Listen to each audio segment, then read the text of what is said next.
So to Me, Myself, and I, and these solo role players all came out of the woodwork and said, yes, we've been playing by ourselves in the darkness for so long, and now finally someone has come along to show us that we are not alone. And so I became their king for a while. Welcome to TTRPG Talks, where we sit down with game designers to discuss the games we love. Today, we're with the legendary Trevor Devall of Me, Myself, and I, voice actor extraordinaire. Trevor, thanks for joining us. Legendary. We're off to a good start already, I see. We're off to lies already. Are you? Really? I think you're pretty legendary in the scene. Well, that's very kind of you to say. Yeah. I myself am a pretty big fan. So I always start with where people got started with TTRPGs as hobbyists. Where did you break in as far as like a fan?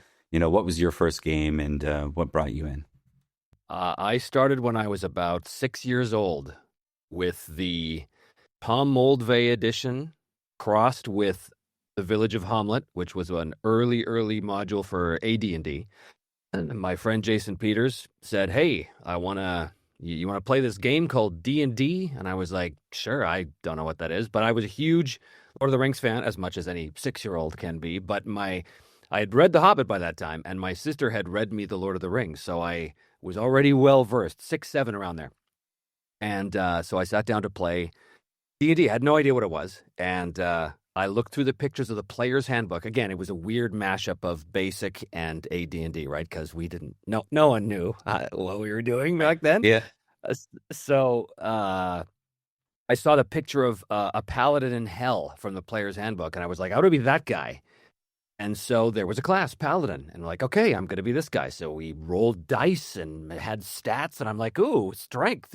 What's a dexterity, and made the Paladin and realized after I rolled the stats that he needed a 17 charisma. So we went, okay, well, I guess I'll just give him a 17 charisma because I want to be a Paladin, right? Like, we didn't know how these things work. So then the GM, Jason, said, it was just the two of us, by the way. He said, well, what's your character's name? And I was like, what?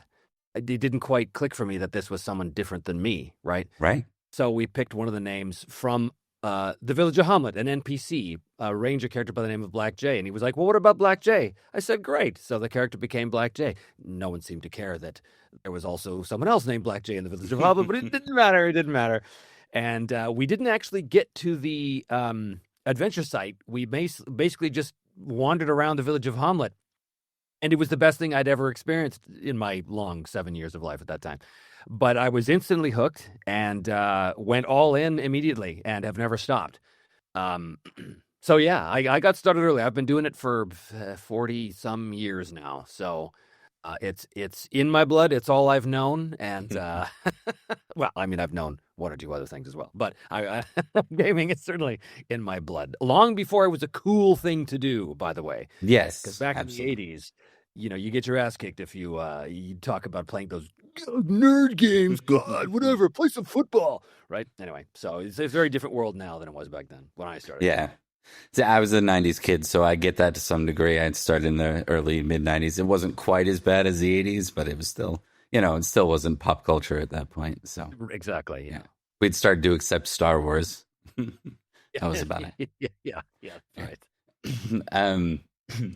All right. As far as those early games, you mentioned a lot of this on your channel as well. You go through a lot of your old and favorite games. Is there any standouts for like what brought you to that next level of, okay, I want to go from playing this to sitting down and running this as a GM? That happened immediately.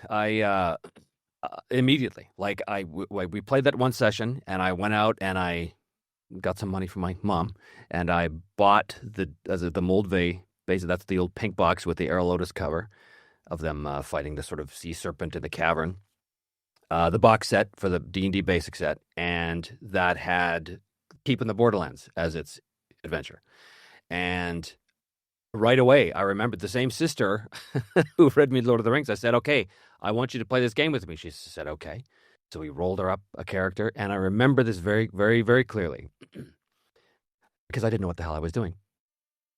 She was in the keep. I don't know how familiar you are with that module, but basically there's the keep, And Hmm. then there's the caves of chaos, right? So the keep is just where you go to, you stock up, you sell your magic, you hear rumors, you get jobs, that kind of stuff. But the adventure site is where you go. Well, the keep has a keyed map, right?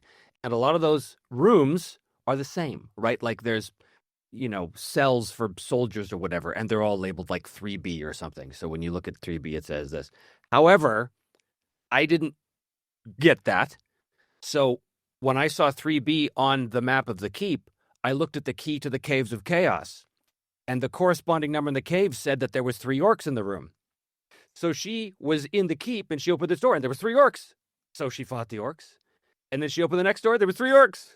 So she fought the orcs. You see where I'm going. So it became very dumb very quickly, and I knew I was doing something wrong, but I didn't know what it was. But even with that ridiculous setback, I was hooked. I was hooked at being a GM. I was hooked at the idea that I controlled this world and that I could portray this world for the players and that the players could respond to what was happening.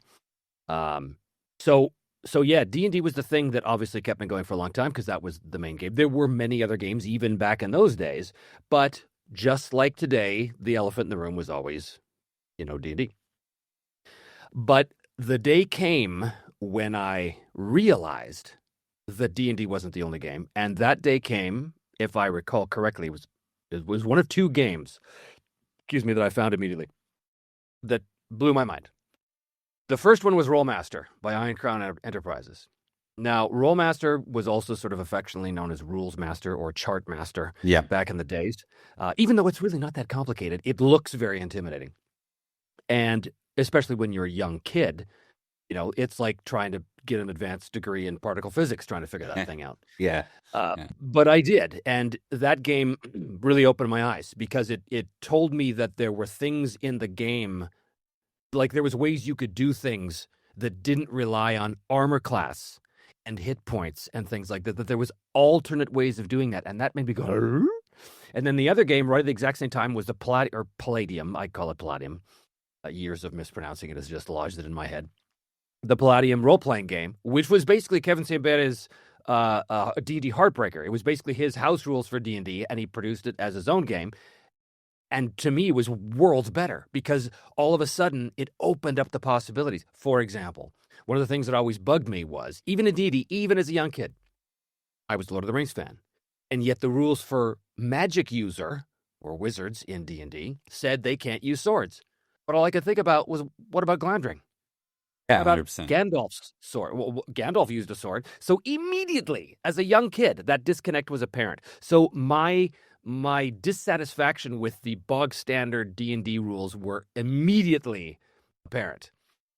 So when I found these other games and I realized, oh, there's these other people out there trying to fix the quote unquote problems. Well, now I was really, and then that just opened then I realized, oh my God, there's RuneQuest and there's Traveler and there's all these other things that are out there. So, but yes, I took the next step into GMing almost immediately. And I just wanted to do a shout out to the Sages Library, where you actually go through a lot of your old games that still mean something to you. And I like the way you break those down. You mentioned Rolemaster. It sounds like Middle Earth Roleplay is where you first kind of became connected to that. Is that correct? Was it? I can't Merp remember. first? I think I actually found Rolemaster first. In fact, I know Okay. that. I found Rolemaster first, and then Merps came out later. Gotcha. I think Merps was something like 1984, and Rolemaster was something like 1981, maybe something like that. But Merps, of course, was the simplified version of Rolemaster. We played a lot more Merps than I ran a lot more Merps than I did Rolemaster. But yeah, I think that was the right timeline. Mentioned Palladium. That game. Was that the game with the sort of doubling or something like that? Yes, There was that's like right. a dice. That's right. Yeah. Okay. Yeah, that's how I know it by. That's hilarious. Yeah, the sort of doubling, for those of you who weren't blessed with a copy of the original Palladium RPG book, was a magic item in the introductory adventure in the back of the book, called the Tombs of Gracidi. Am I getting that wrong? Anyway, it doesn't matter what it's called. Sounds The point right. is that one of the things you could find was this sword called this doubling sword of chaos, and how it worked was you attacked with somebody, you rolled a backgammon die, right? And so you could do like 64 damage in one hit. Yeah, that was the top number, right, on the die. Yeah, Yeah, that was that was wild. the best. Just so gonzo. Just it's the best. My friend actually ran us through the Tombs of Graffiti as like more Oh, recently in another system or something like that, but it was a blast. Um, okay, so that brings you forward maybe into the 90s. Did you start to transition into a different style of play as time progressed, or did you kind of stay with your roots as far as where you your game well, methodology, what interests you most? when I first started, I fell into what I call the trap. A lot of people don't like that term, but what I fell into the pattern, we'll say, that a lot of people do when they start, which is assuming that the game is a vehicle for telling stories. That, oh, I, as the GM, have a story to tell. I have a plot I want to impose upon the players. And I did that for a long time because we were all obsessed with epic fantasies, right? Because, of course, this is long before movies were treating fantasy seriously and had the budget to do so, right? Like back in those days, the fantasy movies were like, Deathstalker or, Sword and the Sorcerer, which are, interesting films in their own right. But these are not serious fantasy, on par with something like the Peter Jackson Lord of the Rings movies, right? That was the first time that fantasy became a serious thing in the cinema. So we didn't have that. So instead, we wanted to be able to recreate the epics of literature and of our imagination through the game. And that meant there's a big story and the players were going to be on very firmly on the railroad, even though we didn't know what that term meant at the time. And so that's what we did. We did that for years, where we basically just crafted these narratives, and the players kind of played through it. And they were huge and epic and awesome, but there was always something just slightly dissatisfying about it. And the day came. This is in the late '80s. I'll spare the names to spare the guilty here, but I was in a friend's game, and he knows this story. We talk about this all the time, but I was in a friend's game. We were at the big epic climax of this gigantic campaign, and my character was kind of quote unquote evil. He was sort of the bad guy, but was he? Anyway, the very end, the GM had planned out what was going to happen, because of course that's what you did. Well, then Right. he's going to do this, and that player's going to do this, because epic story, right? So I realized, you know what? I think I'm going to have my character do something completely different. I think my character is going to sacrifice himself to save the others in this sudden switch of redemption, a sudden Darth Vader redemption arc, throwing the Emperor down the shaft. That was the moment, and I was like, oh, and it was, oh my God, the agency I'm feeling in this moment to be able to do it. So I said, all right, and I described my character. Did I go up and I do this thing? And the GM was not only baffled, he was terrified, because he saw his carefully constructed story begin to disintegrate. So you know what he did? He had the bad guy go, ha, and cast some spell without a roll that just made me unconscious. And in that moment, I realized, oh, we've been doing this wrong the entire time. We have been imposing a story on the players instead of allowing the players' actions to tell the story, to create the story themselves. And that little distinction, that moment, changed everything for me, because suddenly I realized what the power of the role-playing game truly is that the player's actions is what drives the action. It's what drives the quote-unquote story, the narrative. That's why I don't even like to use the word story when I'm talking about it, because story implies there is an active teller and a passive listener, and that is not what an RPG is. An RPG is active players and an active GM working together to have action happening Right. that drives whatever happens forward. But as soon as the GM imposes a narrative on top, then you are removing the player's agency, and you're forcing them down a road that maybe they don't want to go down. Now, it's one thing if the dice determine what road you can go down, because that's the game. But it's another thing if the GM says, no, you can't do that. Ha, you're unconscious for 3 rounds, right? Absolutely. And I think that's I liked Professor Dungeon Master's take on that, calling GMs conflict designers, not storytellers. And I think Absolutely. that makes a lot of sense. I also have heard reference, I want to say this is John Wick, the game designer that said this, not the International Assassin. Yeah. That mentioned that it's a unique medium, and that the players are both participants in the story and the audience of the story. same Yeah. time. Yeah, I've said that for years myself. Of course, John wrote it down first, so he gets credit. But yeah, exactly. The RPG is an absolutely unique medium in which the participants are also the ones uh, uh, advancing the narrative, right? It's not like watching a football game. It's not like reading a book. It's not like watching a movie. None of these things are anywhere close to that. So if you accept that and if you embrace that, then and only then do you get a sense of the true power of the role-playing game as an entertainment medium, right? Absolutely.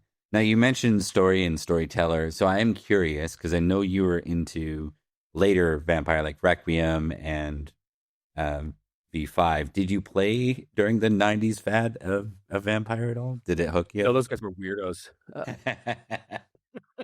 I had heard about this game that came out of the 90s, all goth and cynical and perfect encapsulations of so much of the subculture at the time in the 90s. Moral Uh, relativism. And yeah, exactly. But it was all, it was all a response to many things. Anyway, the point is, I had heard of it, and my first thought was, why the hell would you play as a monster to be killed? I didn't understand that.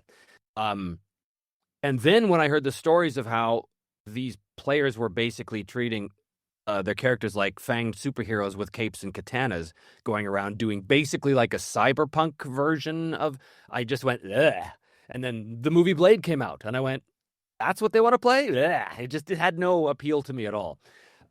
And then I heard that, it was half LARP. So these people would get dressed up and go around to bars and pretend to be vampires. And I'm like, guys, just go get a girlfriend. Seriously, that's sad. But but I understand that a lot of people were super into it. It just wasn't my thing. It yeah, wasn't until years and years and years later that I found the New World of Darkness rulebooks. And the reason why I was attracted to it is because I just loved the rules. I loved the rule set of the New World of Darkness, which was a D10 dice pool, but it was very, very elegant, streamlined. You had a lot of problems, but most of those problems got fixed in later editions and stuff. But I was like, this is great. And then I went, this is the vampire system, but you don't have to play vampires. And I went, oh, wow. So my first game of New World of Darkness was they were just regular people. They were just regular guys dealing with a ghost. That was it. That was the whole. yeah. The blue book there that you could lay the splats over the top of. Right. Yeah, that was a pretty elegant way too of dealing with the problems of World of Darkness in the original games, where you had to. They're like, this is all the same system, except for the systems weren't really that compatible. But this game allowed you to just lay a splat over the top of the humans. It was very compatible. Yeah, and every edition has its edition warriors, and everybody says, "Oh well, this new one sucks." Well, whatever. That's just the way humans are. But I looked at the New World of Darkness, and I went, "Oh, this is great. This is a unified system. It's super elegant. You can use it to do anything you want within this world. You can do the werewolves or the mages, all that stuff, and it all uses the same basic system." I thought that was really, really clever. And then, all of the ownership of the various companies got changed and all these different editions came out. And then they were calling it the God Machine Chronicle. And then they called it something else. And then there was V20 that came out, which was a repackaging of the original rules. And then there was V5. And I was like, you know what? I can't keep up with you people. I can't do it. But when I found V5, I fell in love with the blood die concept. Or the hunger die. Sorry, the hunger die concept. I was like, this is the most brilliant thing I've ever seen. This one mechanic absolutely tells you you're a monster, that you are not in control. And I was like, God, that's genius. Yeah. The rouse checks, everything around that, and the hunger increasing. Yeah, it's pretty elegant. Yeah, great. I do have I do want to dive into Me, Myself, and Die because there are people that might not know about that. I think they're crazy if they don't at this point. So what got you started in Me, Myself, and Die? Like what was where'd the idea come from? So Me, Myself, and Die, for those of you who don't know what it is it's my channel, Me, Myself, and Die. But on it, I do many, many things. But one of the things that got me started was solo role playing, which was playing by myself and playing all the characters and stuff. And while that has become a very, very popular thing today, in those days, not so much. In those days, meaning 2019. So it's really not that long ago. But how it all got started was I was still living in LA at the time, and we got approached. Me and another prolific voice actor there. This is in the age of Critical Role really being on the ascendant. So they were really starting to become a thing. Okay, Absolutely. And I knew all those guys, and I worked with those guys, and Mercer and all that gang. So we're all connected. But there was a company, a very, very big company, that came to us and said, "Hey, we basically want to do our own version of Critical Role," because of course everybody wants to jump on their own bandwagon.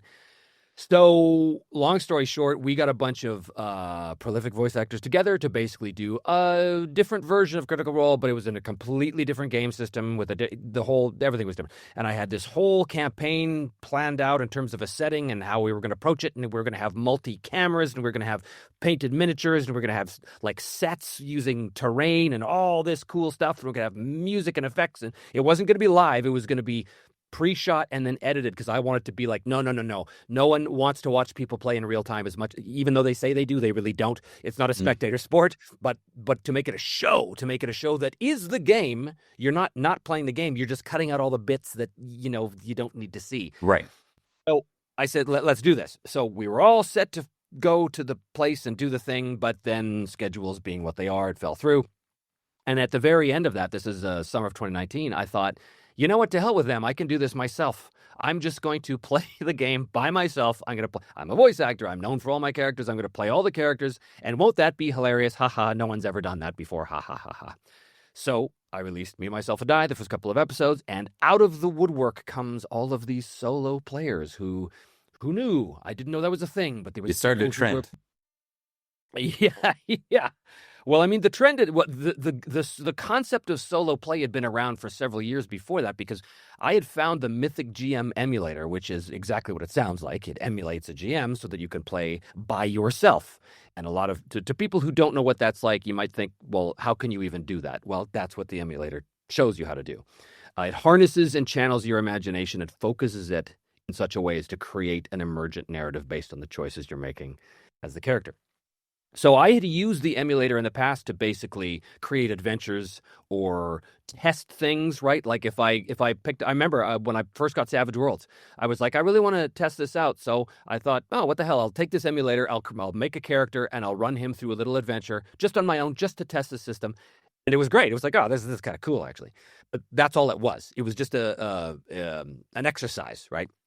So then I did the first episode of Me, Myself, and Die, and these solo role players all came out of the woodwork and said, yes, we've been playing by ourselves in the darkness for so long, and now finally someone has come along to show us that we are not alone.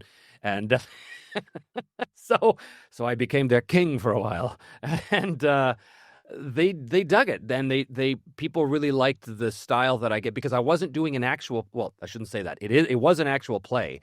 It's just it wasn't a live actual play. So I was cutting out all the ums and ahs and flipping through books and making dumb jokes, because it's just me. Who am I going to make dumb jokes to? And just cutting it down and then putting music and effects and making it a show. And it worked. It worked so well that I'm now in the 4th season of doing it. Not to mention your 5 parsecs run, which was not solo role play, sort of. Kind of is solo. It's solo miniature, I guess. Right. Well, 5 parsecs is a solo tactical miniatures game, and again, playing one. When I was a kid, I used to play Axis and Allies by myself. Axis and Allies was that game way back, right? The Milton Bradley. I think they called it the Masters Edition or something. And you play America and the Soviet Union and Germany, and but I would have what I called self games. And this is when I was like 8 years old.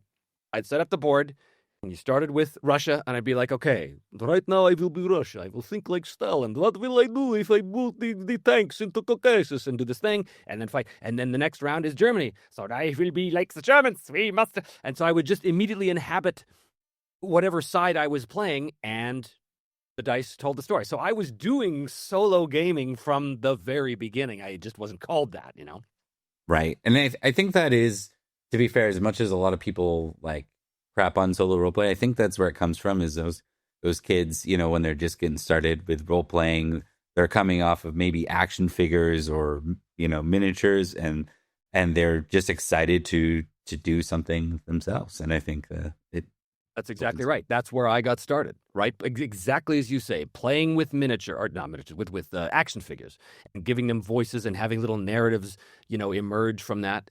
That's all it was. It's just carried on now as a grown-ass man.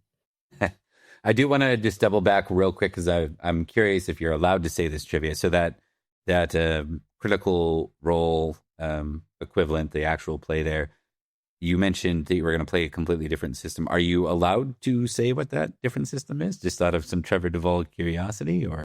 Well, we never signed anything, so it's not like we were all under NDAs or anything. But I will say that the company involved is rather famous for its intellectual property protectionism. So that's all I'll say. Okay, understood. Okay. So we've moved through me, myself, and die. I'm curious then, as we should probably get to talking about your Kickstarter and the game you're developing, the Broken Empires. What can you tell us is the high level elevator pitch for the Broken Empires for those that haven't heard of it? So the Broken Empires role-playing game is what I call a Sim-lite dramatic role-playing game. So what that means is the game is a collection of all of the best bits of all the different games I've played over 40 plus years, put together under one umbrella and made to work as one cohesive unit. Now, this is kind of the holy grail of game design. We all are trying to do that all the time. So I thought, what the hell, I'll give it a shot. And it's turned out pretty good. But the reason why it's called Sim-lite is because I tend to fall on the simulationist side of things as a gamer rather than the narrativist side. Now, what do I mean? Because, of course, these are contested terms. People have different ideas of what these terms mean. But as far as I'm concerned, what simulationism means is a game that is focused on the detail of the outcome. So combat is a perfect example, right? A simulationist game, when you hit an orc with your sword, you don't do 5 hit points of damage. You thrust the blade at their forearm and do an impaling wound, which causes them to drop their sword and then maybe collapse in shock, right? Whereas a narrativist game is more about the fiction. It's more about the story aspect. I hit the orc and he cries out in pain and drops his sword. Oh, okay. Well, they've achieved the same thing, except the simulationist says, "But we've got rules for that, see?" Whereas the narratives just say, "Oh, you did 5 hit points. Describe what happens to the orc." Well, the simulationist says, "No, no, no, no, no, no.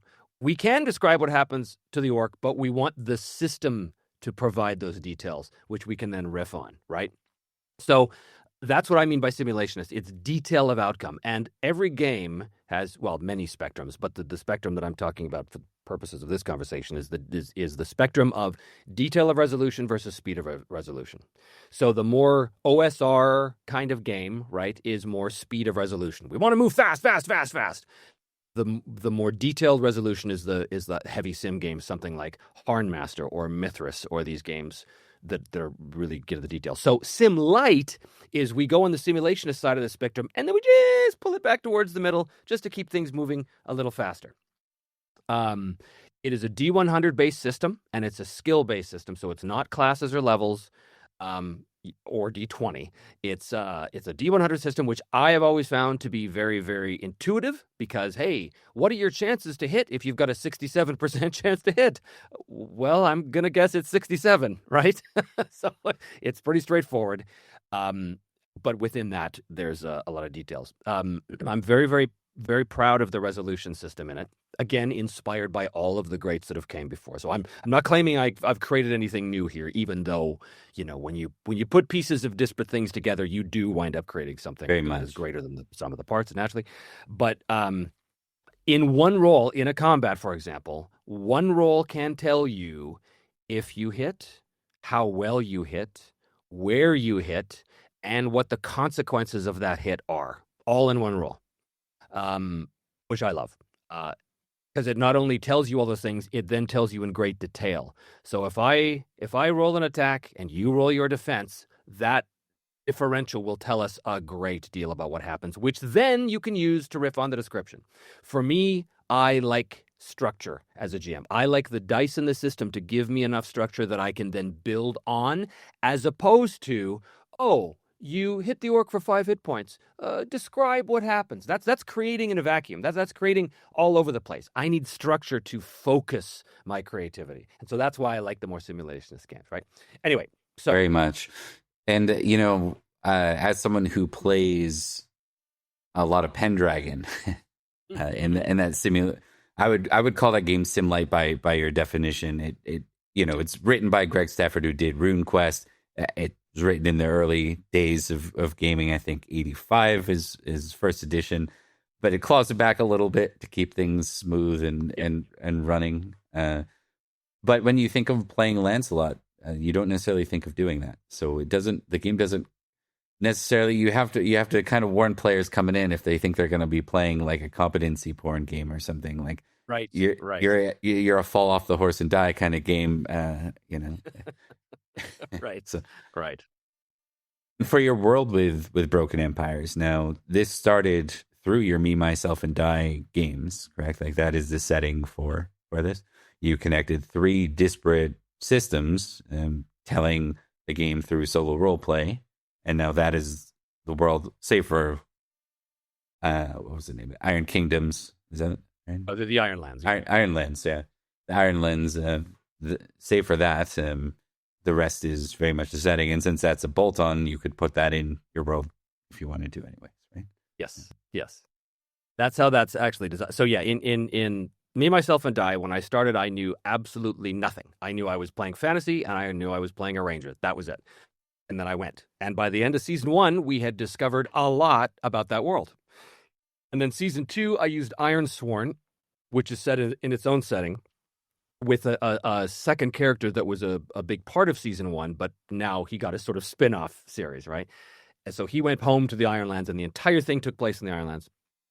And then season 3 was about another one of the characters in season 1, who then also got his spin-off, but that was set, again, back in what would go on to become known as the Broken Empires, way down in sort of like a Pirates of the Caribbean kind of area. And that was season 3. And season 4, again, it's a spin-off from one of the sort of NPCs from season 3, and it's set in a real kind of like Arabia, Egypt kind of setting. So all of these settings were always part of my world, and now they're connected much, much more strongly. And even with the Ironlands, you will not find that on the map of the Broken Empires, but you will find the Iron Veil. If you look right at the top of the map, the Iron Veil, which is basically the Aurora Borealis, right? Yeah. It's basically the Northern Lights. So the idea, there's a big thing in the lore of the world, and I established this at the beginning of season 2, going into Ironsworn, that my versions of the Ironlands were basically, it was like a fantasy Australia. It was like this place where all of the nations of the world sent their worst criminals and basically set them adrift, but they created this thing called the Iron Veil, which was like this magical curtain that would literally separate the Ironlands from the rest of the Broken Empires. But gradually, as time went on, the Ironlands started to drift further and further away, so it became harder and harder to find your way across the Veil. So I talked to Sean Tompkins, who's the creator of Ironsworn, and I said, I talk so much about the Ironlands. Can I mention that? He said, of course. So in the book, you'll find all kinds of reference to the Ironlands, exactly as it is described in Sean's book, but it won't find a map because that's his thing, right? So you gotta go find the map. You got to go buy Ironsworn. That's cool, and that kind of works with the way that game is set up, anyways, where it's meant to be behind some. It's not supposed to be easy to access. It's supposed to be isolated. That's the whole point of yeah, the Ironlands. So very cool. When digging into the Sim-lite, you mentioned that you have a single dice roll. So that is how you're able to get back to speed versus in let's say a sim game, you might have 5 different dice rolls to determine everything that you just mentioned. And at some point, I think people will go, where's the line between simulation and war game?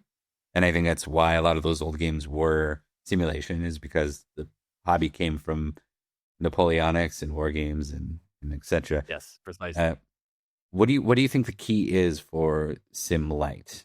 Where do you think things are moved too slow, especially in combat? Combat seems to be the one everyone struggles with, where you don't want it to be like a Final Fantasy screen where you cut away to the active Right. battle screen and then cut back to the story. Where's the fine point in that, in your opinion? Well, that's a really good question. It depends on your preferences, really. But um, to give you an example, the combat system in the Broken Empires is not based on a grid or a hex map. It's based on zones. Now, a lot of people hear zones, they go, ugh, narrative, it's like Fate. Well, I'm not a big fan of Fate, but I really liked some of the things Fate did. And one of the things they did well was this concept of zones. And the reason why I like it is because I've never really liked the idea. I love war games and I love tactical miniatures games, but in a role playing game, I've never loved the idea that we have to count hexes to see what the range is. It just feels very war gamey because, as you correctly point out, that's exactly where the hobby came from. So these are holdovers from that period. Nothing wrong with it. I love those games too, but it can slow things down and it can make you feel like, well, break out the tape measure, guys. We got to see exactly how many inches. Well, that's not really the feel I'm going for. So zones allow you to kind of bypass that. Zones answer the question, am I close enough to hit the guy or not? And if you are, great, hit the guy. If you're not, then you got to get to the guy. Now there's all kinds of tactical options there that's within that does not require a grid, but it does reduce the need for all these complex rules or measurements that's going to take up time. The other thing that helps with time is that in a lot of class and level-based games, the higher level the characters get, the more stuff they can do and the more complicated they become and the more powers they have and the longer it takes to do anything. We've all been in the 10th level D&D game where one round of combat takes an hour. Well, that is not the case here because the characters start off competent at what they do, for one thing. They can develop in any way they want because it's not a class-based game. They do accumulate talents, which are kind of like feats, but those talents are very specific to specific circumstances, and they never become, oh, I've got to check my list of talents to see what I can do this round. It never turns into that. Like, you've got the key things you know that you can easily incorporate. So you don't have to have a spreadsheet of all the different items and equipment and spells active and all this stuff. So that helps. There are a lot of modifiers because the classic D100 game setup is you've got these modifiers because you need that in order to simulate what's going on. But we keep them low. Like, a lot of games can get super, super in the weeds about what you're choosing to modify. I don't. Here's an example. This is a classic example. In my game, like in a lot of games, if you fire a bow at someone, you've got a range, okay? Now, a lot of games will say, okay, here's a list of ranges. Is it point blank? Is it short? Is it close? Is it long? Is it... And then for each of those ranges, there'll be a modifier. Oh, it's -10 if it's short, but it's -20 if it's long, right? So with zones, we don't say that. We say your range with this weapon is 3 zones. You can shoot anybody within 3 zones. If you want to shoot someone 1 zone past that, you can at -20. That's it. Super simple. But it also replicates the idea that range is a factor without getting too much in the weeds of the numbers, right? There are games out there, like one of the Harnmaster versions, Harnmaster Gold, I believe it was, literally has rules about how the wind velocity affects the trajectory of an arrow. Now, I have no interest in that stuff, but there are people who do. I have no interest in that. For me, that's simulationism gone mad, because now that's kind of like, that's like, masturbation at that point. It's like, come on, Right. guys, let's just see if you should hit the guy with the arrow, right? Because in the end, that's what we want to do. We want to see if our characters achieve their objectives and overcome the obstacles. So the quickest route to that, while still giving us enough detail to riff off of, is what I'm going for with Sim-lite.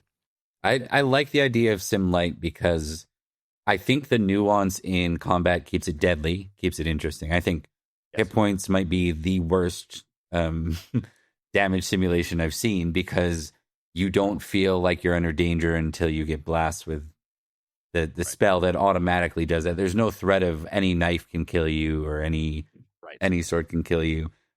Sandy Peterson in our conversation mentioned that there's a Conan comic where there's a crossbow on him, and Conan doesn't attack the guy because he's unarmored and the crossbow's at point blank, and that's just not a factor in most games. You would absolutely go for that crossbowman. There's no way he's going to kill you before, you're Conan.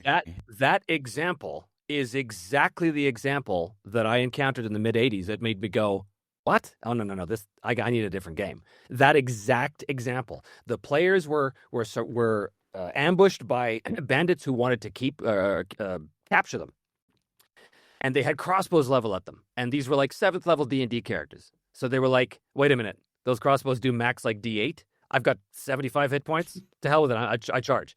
And at that moment, I was like, "Okay, no, this doesn't work. This is stupid." Because and you know what game really taught me that any creature coming at you with a bared naked blade is a potentially deadly threat was one of my favorite games of all time, which is Warhammer Fantasy Roleplay First Edition, because that game has not only brutal, debilitating, awful, chest-sucking infected wounds, but it also has an exploding die system, which meant that that little goblin that comes up and stabs you in the back could kill you. And that made me go, yes, correct. Because the idea that you are a hero because of the stuff you've got and the abilities you have never played with me, ever.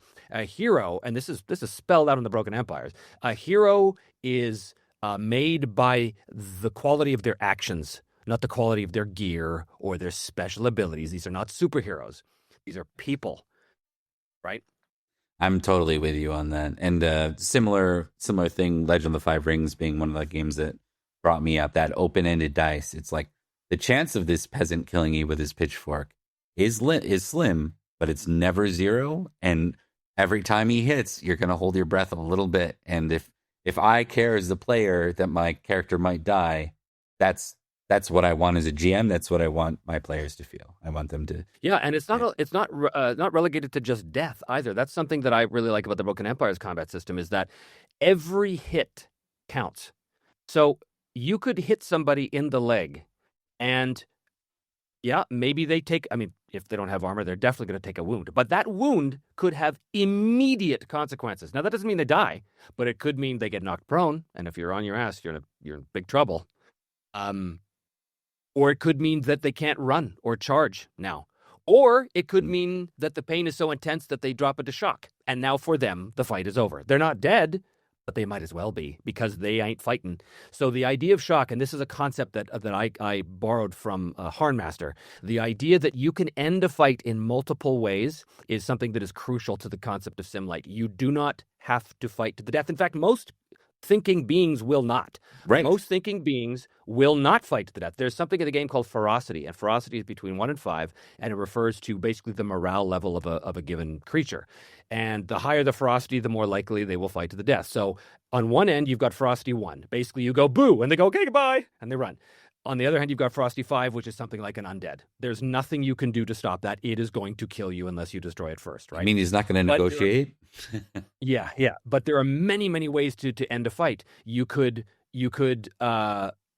drive them into shock. You could break their morale. You could compel their surrender. That's a beautiful concept that I was inspired by Mithras with, which is the idea that if you've got someone so disadvantaged, if you put that blade to their neck and say, enough, there's a very good chance they're going to go, don't kill me, man. I'm out. And so what we have found in our playtests is that combats are so dynamic in this game, not just in terms of the tactical aspects, which are so cool, man. Like the idea you can drive someone back into a rough zone and knock them prone, and just all kinds of really, really great stuff like that. But also just the idea that you can end a fight in so many ways besides just killing your opponent. I don't think we've had a test fight yet, except with Undead, where the enemies fought to the death. They either all broke because the morale broke, or they were compelled to surrender, and they did. Or we got killed. That's great. I love that. That's super interesting. I love that kind of combat, and I've always struggled with hit points. It's why I'm probably not a huge D&D fan. Just the binary aspect of I'm healthy or I'm down, and there's just the idea that you can whittle away a bit, and there's all these complications. That's what makes the fight interesting and threatening. Great. And I did want to talk about the social mechanics from your game before we move away from Broken Empires towards a close. I think you're doing something pretty amazing there. You did mention the One Ring in your references to it, but I think you kind of take it to the next level there, and I think is really interesting. Did you want to describe that for us? Sure. So yeah, the One Ring was a hugely inspirational game when it came to this, as well as the travel rules. But with the social encounter system, here's the thing about what many people have, in my opinion, misnamed social combat. It's not a social combat. You're not out to hurt someone. You're out to achieve something from someone. You're out to get something from someone. That whenever we're trying to whenever we need something from someone else, we have all of these tactics to get it from them. We could persuade them, we could intimidate them, we could charm them, we could tell them jokes, we could seduce them. There's all these different ways to get what we want, but in the end, it's always the same thing. This guy has something we want that we have to get without pulling a sword on him. And how are we going to do that? So the way the One Ring handled it, very, very simple. In the first edition, it was like 2 pages. It basically said, look, when the characters encounter someone important, right, like Bjorn or the Elven King or something like that, because that's really what that was designed for in the One Ring. You know, you don't use it for, I go to the bar and I ask the bartender, hey, you know any good jobs? Okay, social encounter. No, it's not a social encounter, just role play. But when it comes to things of importance, how those rules said it was, every NPC has a tolerance. And what that meant was you could only fail so many social skills before the audience was over. And when the audience is over, you look at how many successes you got, you compare that to a chart, and that's what you got. So when I was running the One Ring, took that further. I said, okay, we're going to do that, but here's how we're going to do this. One of the things that always bugged me about all of the social combat rules that I had seen before was that it was the same thing with regular combat. You're role-playing, and then you go to these social combat rules, and now you're no longer role-playing. Now you're, okay, well, now I've got these procedures that I'm trying to make in order to, have the social combat, to do my social hit point damage or whatever. Yep. So I was like, no, I don't want that. I want to bridge the gap. So how I did in the One Ring was, when the characters would be encountering somebody that they were talking to and needed something from, they would role-play, and they would speak. And whoever spoke, I would adjudicate what skill they just used, and they would roll that skill. Which meant you could be the most charismatic, charming player in the world, but if your character does not have persuade, then it's not going to count for anything. The role-playing informs and triggers the skill, which means now you've got players who are fully in their character, because you don't have to play it first-person perspective, but we always do. And it's worked with third person before, but they're fully in their character. They're speaking, my lord, I implore you, allow us to cross your lands unmolested. And then I say, okay, roll this. And, players only need to learn this rule once because one of the great stories was at the very beginning. They were talking to Bjorn, and one of the dwarven characters spoke up and said, Bjorn, you should allow us to cross your lands because of this and this and this. Well, famously, Bjorn hates dwarves. Yeah. So as soon as the dwarf opened his mouth, I can't remember whether he just failed or whether he got a massive penalty or something. And as soon as that happened, the rest of the players turned and said, shut up, because if you say something, your character says it, and that'll trigger the skill, and you can only fail so many times. Right? So social encounters in the One Ring, in my One Ring game, became the most tense and important encounters they had, because they needed something crucial from this NPC. And if they said the wrong thing, or if they took the wrong approach, then that would trigger a skill that maybe wasn't the right skill in that time.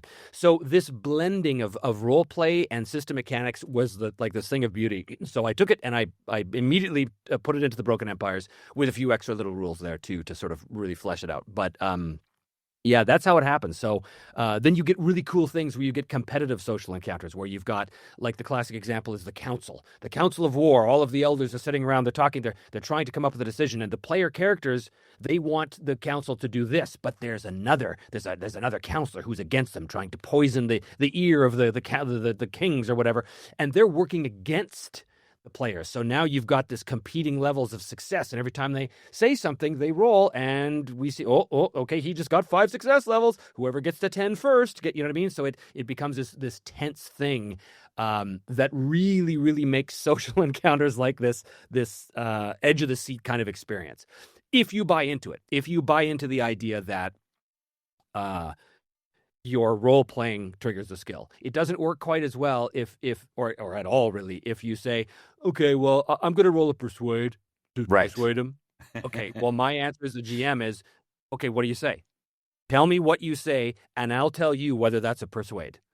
Right. And that happened all the time, where players would say, dude, if you don't let us through, I'm gonna get so mad. Oh, roll an intimidate. Intimidate? Oh, I suck at intimidate. Right. Well, you should have thought of that before you open your mouth. Then Remind- this really hinges on the idea, though, that there's a common language between GM and players, and that's like session 0 stuff.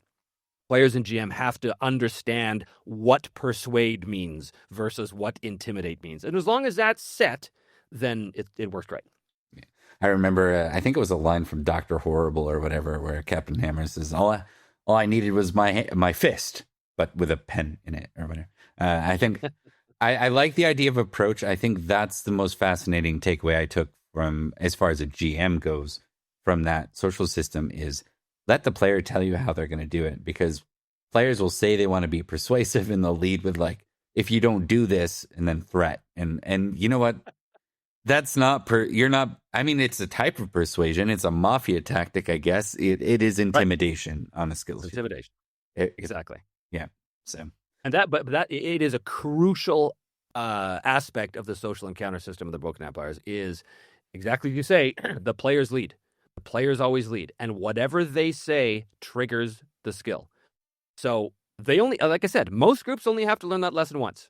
If you're playing the guy who has no persuasion skill and you as the player are champing at the bit to try and persuade him, you can say whatever you want, but your character makes the roll. Your character skill. Now, there's ways to help your fellows. There was many cases where, like that dwarf character I talked about with Bjorn, yeah, he was no good with the conversation with Bjorn. But when they were at the Dwarven Hall, well, now his word means a lot. And there's ways for the other characters who maybe don't have much to contribute to this particular situation to help, right? To be able to do, I want to do an insight roll and whisper help to my comrades as they go. So there's rules for that too. So everybody can participate, basically. that's very cool. It was one of the parts that made me the most excited about getting my hands on the Broken Empire eventually. So, speaking of getting your hands on the Broken Empire, how do people that aren't already aware, how do they get involved? How do they participate in seeing this game into reality? Where are we at? Sure. Just a point of order. It's the Broken Empires. Broken Empire. Sorry, I'm doing Broken that. Empire is actually as a novel series. The Broken Empires. I apologize for getting that. That's okay. Common mistake. We're still taking pre-orders. The Kickstarter is long ended, but we haven't put the order in yet. So if you do a pre-order now, you will get your stuff basically at the same time as everybody else. And you can go to thebrokenempiresrpg.com. And that'll take you right to the store page where you can't get everything we could get from the Kickstarter because a lot of those things were Kickstarter exclusives. Excuse me. We are adding more and more things over the next few weeks and such. So you can definitely get the main rules of the premium book or the starter set or some of the dice or whatever. You don't need proprietary dice. You can use any normal dice, but we have very fancy, sharp-edged, beautiful, custom-made dice because, of course, we do. One of the other things that you have that's an advantage is, or something that might be interesting to people is if they watch your season 4 of Me, Myself, and Die, they get to kind of see like a live game journal because you're building. You've got most of, I think, the system ready at that point, and you're kind of making some tweaks as you go through the season. Is that correct? Well, that's yes and no. Yes, it is definitely a live game journal. But if you're watching season 4 to learn the game, that's probably not a smart thing to do because what I thought I'd do with season 4 as an experiment was I'm going to play test the game as I go. Won't that be cool? Well, it was a nightmare. It was a nightmare because I couldn't keep the rules straight because they were always in development. So when you look at episode 1 versus episode 7, the concepts are still the same. It's still the overall concept is exactly the same.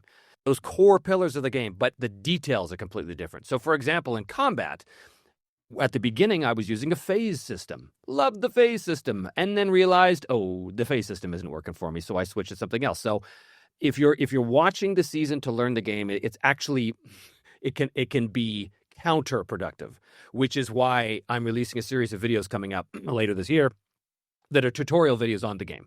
So now these are the absolute finished rules, and you can see me, sort of play the game and explain as we go very, very specific things. So there'll be a video on combat, there'll be a video on the social encounters, there'll be a video on travel, but using the exact rules. So it's funny because I'm rewatching season 4 right now to sort of remind myself of the plot and the story, because I have to finish this thing in the next few weeks. And I have to fast forward to a lot of the system parts because they're just confusing to me. Because I'm like, what? No, that's not how it works now. And I'm trying to remember the current and, correct version of the rules for when I go forward. So I have to fast forward through most of it. Just get to the plot. It is interesting, though, from like a how the sausage is made kind of way, right? Like we do get to see a little bit of game theory and game design in there, I guess. Oh yeah, if you're into that, then it's a great exercise. But don't use it as a tutorial. Yes, it will not work very well. All right. Well, I am conscious of your time. I've kept you here quite a while. Do you have anything you want to promote or shout out before we close? Well, obviously the game, again, it's the BrokenEmpiresRPG.com, where you can get pre-orders. I'll also be at Gen Con this year. I kind of hang out at the Columbia Games booth most of the time, but I am doing a panel on the Broken Empires. I think it's on the Friday at like noon or 1 o'clock or something. It'll be in the catalog, so you can check that out. And I'll be walking around. I'll probably crash somebody else's panels too, like maybe one of Professor Dungeon Master's panels. I think I might be doing that.